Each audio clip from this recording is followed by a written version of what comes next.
मेरे प्रिय दर्शकों नमस्कार। प्रिय दर्शकों, ऋषि ज्योतिष में मैं आपका स्वागत करता हूं और आपको हमेशा धन्यवाद देता हूं कि आप वीडियो मेरे अच्छी तरह से देख रहे हैं और हमेशा ही आपसे आग्रह करता हूं भाई अच्छा लगता है तो लाइक करें, अगर खराब लगता है तो दो शब्द कमेंट्स के लिखिए। हो सकता है मेरे अंदर कमी हो ताकि मेरा भी ज्ञान की वृद्धि हो। जिसे चैनल सब्सक्राइब नहीं है सब्सक्राइब करें ताकि मेरा मनोबल अच्छा हो। आज के इस महत्वपूर्ण वीडियो में मेरा हर एक महत्वपूर्ण वीडियो होता है शास्त्रों के आधारित होता है। अभी पिछले लाइव प्रोग्राम में एक जातक का प्रश्न आया था सरकारी जॉब के लिए, शायद सवाई माधोपुर के हैं, तो हमने उनको बताया था जितना हम लाइव में बता सकते थे। और दर्शकों, मैं जो लाइव प्रोग्राम में जो ऐसी कुंडलियां होती हैं जो मार्गदर्शन के लायक होती हैं तो उनका मैं वीडियो बना करके मार्गदर्शन करता हूं। उनका प्रश्न था जॉब के लिए, कोई भी स्टेबल जॉब हो, सरकारी नौकरी हो, उसके लिए। तो विचार करते हैं उसकी कुंडली क्या कहती है। ये लगन का भाव है, स्वयं का प्रतिनिधि है। नित्य भाव धन का, तीसरा पराक्रम का, चतुर्थ घरेलू सुख का, माता का, पंचम भाव शिक्षा बुद्धि का, छठा भाव रोग शत्रु ऋण का, संघर्ष का, सप्तम भाव जीवन साथी का, अष्टम भाव आयु का, गुण ज्ञान का, नौ भाग्य भाग है और दसम भाव कर्म का भाव है, प्रतिष्ठा का भाव है, सम्मान का भाव है, शीर्ष कौन है। एकादश भाव आमदनी का भाव है। और जब दसम भाव अच्छा होगा तो आमदनी भी अच्छी हो जाएगी। जब दसम भाव में कर्म नहीं होगा तो आमदनी कहां से होगी।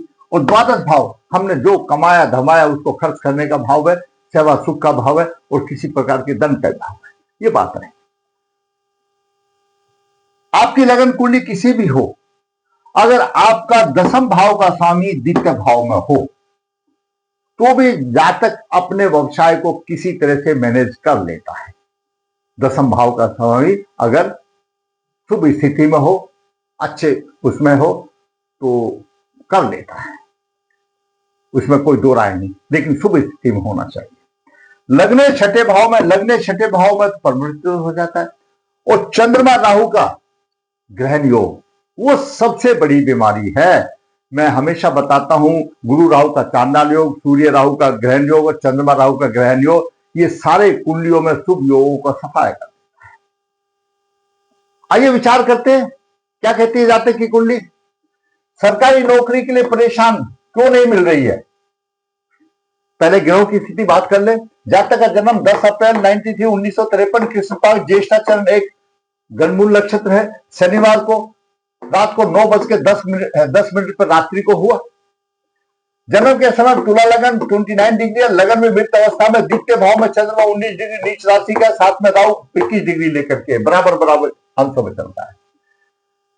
पंचम भाव में शनि अपनी राशि में 13 डिग्री लेकर के है, बुध 29 डिग्री लेकर अच्छा है। शनि और बुध यहाँ पे बैठे हुए, भाग का स्वामी भी बैठा हुआ है और पंचम भाव का भी स्वामी बैठा है। और तुला लगन के लिए शनि कारक ग्रह होता है, चतुर्थ का स्वामी, पंचम का स्वामी अच्छी स्थिति में है, कोई दिक्कत नहीं है, लेकिन अंश कम है उदय अंश से।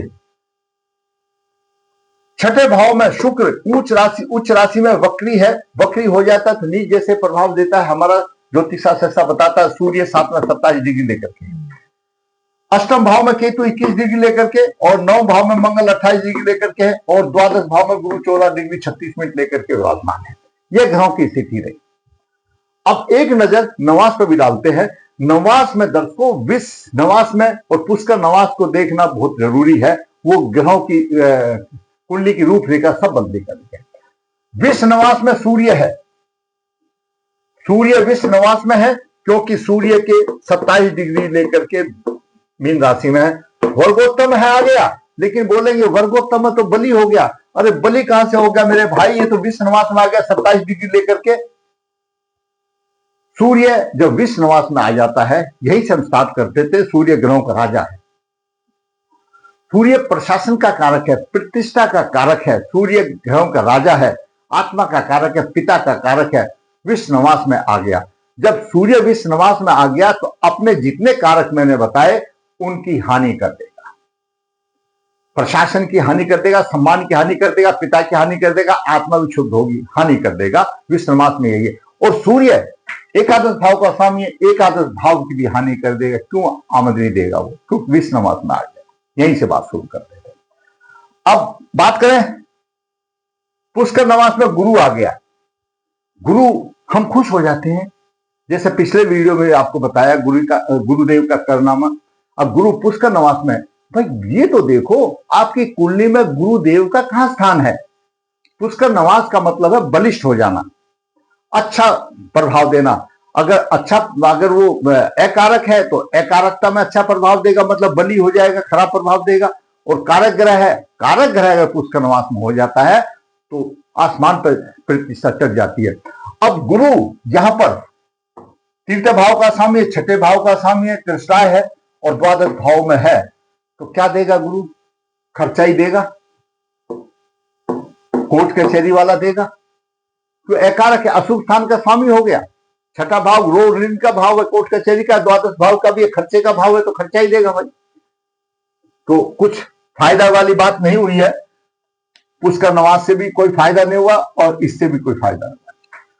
जातक का जन्म नक्षत्र ज्येष्ठा चरण है, 22वां नक्षत्र उत्तरा फाल्गुनी है, वैरासिक नक्षत्र उत्तरा फाल्गुनी है। उत्तरा फाल्गुनी के भी स्वामी सूर्य बने, यानी सूर्य भी विनाशकारी बन गया। एकादश भाव आमदनी का भाव है। एकादश भाव काम त्रिकोण का तीसरा पद है, समाज से जोड़ता है। आमदनी जब अच्छी होती तभी समाज से जुड़ते हैं, और सूर्य विश्व नवास में आ गया, आमदनी भी जीरो हो गई, समाज से कोई जुड़ने नहीं देगा और विनाशकारी बन गया। अपनी दशा अंतरदशा में विनाश देगा, उसको अच्छा फल नहीं देने वाला होगा, सूर्य का हो गया। अब देखिए दोस्तों, यहां पर बात आ गई, मेन पॉइंट पे बात चलेंगे। अगर 10वें द्वितीय भाव में आपकी यहां पर लगन कुंडली कोई भी हो और 10म भाव का स्वामी द्वितीय भाव में हो, अब ऐसा बात मान सोच लो, वह अच्छा होगा, परिश्रम से पैसे कमाएगा और कुटुंब की अच्छी देखभाल करेगा और माता का भी अच्छा सुख मिलेगा उसको। आप ऐसा सोचो, विशेष स्नेह रखने वाला होगा, ठीक है। और शास्त्रों में रुचि रखने वाला होगा, पिता का भी आदर करने वाला होगा, माता के प्रति विशेष स्नेह होगा और माता भी उसकी सुख सुविधा का पूरा ख्याल रखेगी। अल्पभोजी होगा। अगर शुभ स्थिति में है, शुभ स्थिति में है, 10म भाव का स्वामी द्वितीय भाव में है, तो गुणों की खान होगा। लेकिन अशुभ स्थिति में है तो उसका उल्टा ही होगा। अगर आपका शुभ स्थिति में 10म भाव का स्वामी यहां पर है, आप गुणों की खान हो। आप अपने घर में देखिए, और जो मैं बता रहा हूं अगर उसमें कोई त्रुटि है तो आप कमेंट बॉक्स में लिखिए। शास्त्र ये कहता है 10म भाव का स्वामी द्वितीय भाव में हो तो शास्त्र में रुचि रखने वाला होगा, पाप कर्मों से डरने वाला होगा, परोपकारी होगा, शास्त्रों को रुचि रखने वाला होगा, माता पिता का आदर करने वाला होगा, जब 10वें दिशा भाव में है। और दर्शकों, अगर यहां पर 10म भाव में कर्क राशि है, बड़ी मधुर वाणी होगी, पाप कर्म तो बात ही खत्म होगी, होगा नहीं। लेकिन यहां पर 10म भाव का स्वामी नीच राशि में आ गया। पहले तो नीच राशि में आ गया, ये बात सुन लीजिए, इसको नीच राजयोग भी बोला जाता है। परेशानी से थोड़ा सा होगा। जब नीच स्थिति में आती है, पिता एवं राज के मामलों में परेशानी हो, पिता के सुख में परेशानी। 10म भाव का स्वामी यहां पर नीच राशि में आ गया तो व्यवसाय में संबंधित परेशानी, व्यवसाय व्यवस्थित भी होगा, पिता से परेशानी, कार्य व्यवसाय अव्यवस्थित, भटकना पड़ता है काम कार्य के लिए, और आमदनी कम होगी और परिश्रम अधिक करना पड़ेगा, धन और कुटुंब की हानि हो जाएगी, योग नहीं बनेगा। उसके साथ में अगर राहु का प्रभाव यहां आ गया, एक तो चंद्रमा बलहीन है, नीच राशि में है, और दूसरा राहु आ गया तो ग्रहण योग बन गया।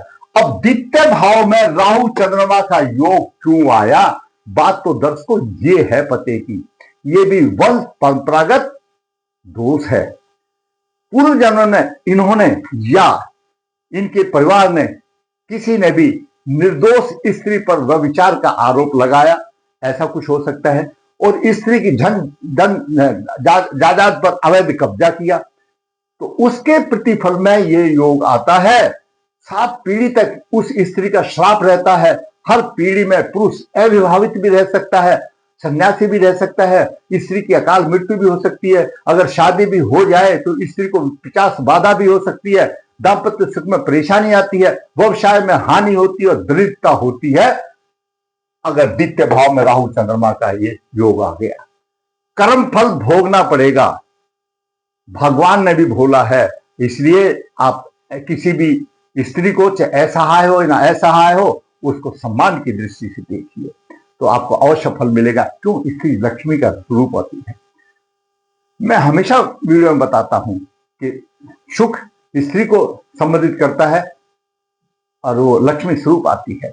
तो व्यवसाय में हानि होगी, दृढ़ता होगी जहां पर चंद्रमा और दशम भाव का स्वामी नीच राशि में हो गया।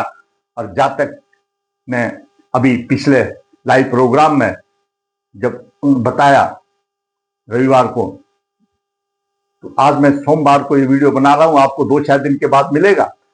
तो नौकरी ढूंढ रहे हैं, व्यवसाय ढूंढ रहे, सरकारी नौकरी ढूंढ रहे, चंद्रमा तो पीड़ित हो गया। चंद्रमा युवराज है और ग्रहों का राजा ने मुंह मोड़ लिया।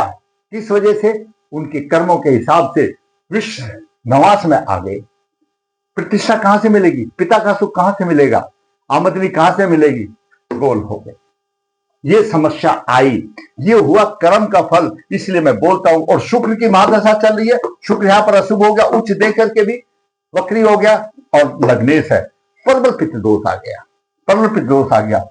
अभी देखिए दर्शकों, लग्नेश शुक्र यहां से राहु के से पीड़ित है, राहु से सूर्य भी पीड़ित है, सूर्य लगन भी पीड़ित है, चंद्रमा लगन भी पीड़ित है और लगन का स्वामी भी शुक्र पीड़ित है। बचा क्या? सभी तो पीड़ित है। राहु ने सबको कर दिया। मैं 110% अपने अनुभव से बता सकता हूं, इनके परिवार की कोई भी मृत आत्मा ऐसे योनि में है, जाकर के कहीं भी पूछे, जब तक उसकी मुक्ति नहीं होगी, राह आसान नहीं होगी। और ये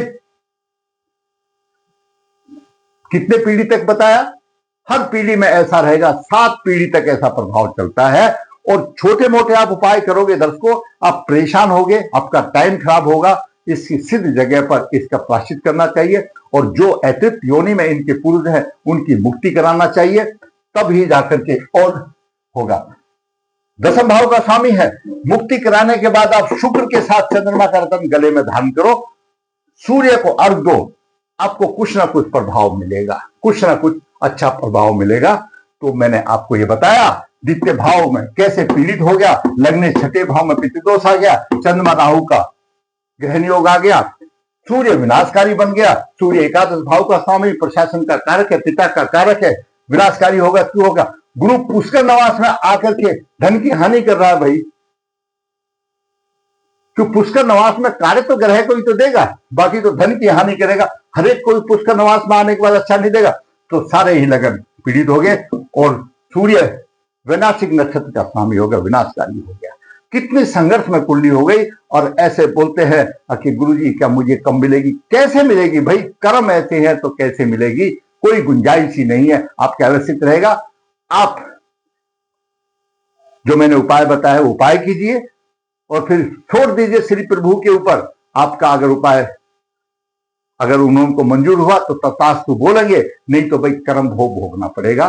कुछ भी राह नहीं हो सकती। कोई भी ज्योतिष आचार्य ये जादू की छड़ी नहीं है जो आपका ऐसा भर दे।